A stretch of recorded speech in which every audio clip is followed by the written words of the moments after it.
Cryptic Canticles welcomes you to the Dracula radio play experience.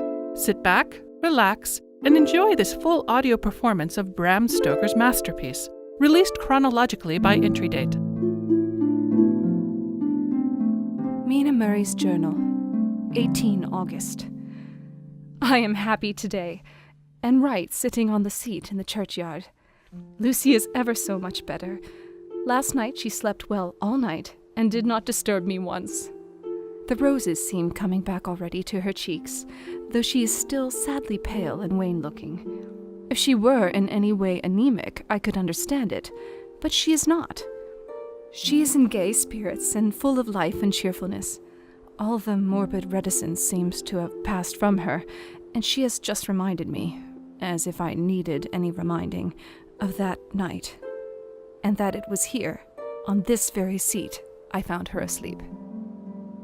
As she told me, she tapped playfully with the heel of her boot on the stone slab and said, "My poor little feet didn't make much noise then.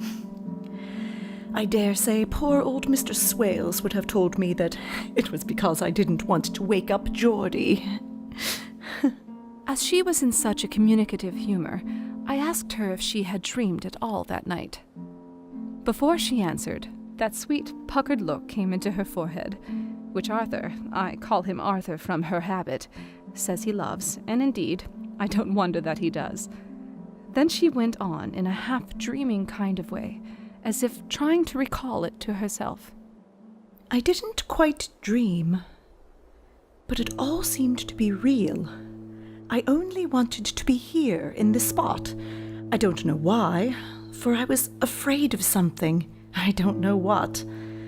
I remember, though I suppose I was asleep, passing through the streets and over the bridge. A fish leaped as I went by, and I leaned over to look at it, and I heard a lot of dogs howling.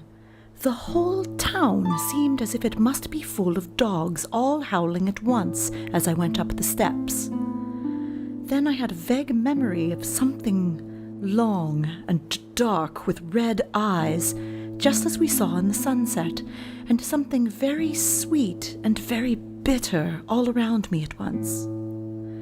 And then I seemed sinking into deep green water, and there was a singing in my ears, as I have heard there is to drowning men, and then everything seemed passing away from me. My soul seemed to go out from my body and float about the air. I seem to remember that once the West Lighthouse was right under me, and then there was a sort of agonizing feeling as if I were in an earthquake, and I came back and found you shaking my body. I saw you do it before I felt you." Then she began to laugh.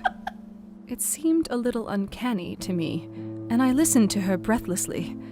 I did not quite like it, and thought it better not to keep her mind on the subject, so we drifted on to another subject, and Lucy was like her old self again. When we got home, the fresh breeze had braced her up, and her pale cheeks were really more rosy. Her mother rejoiced when she saw her, and we all spent a very happy evening together.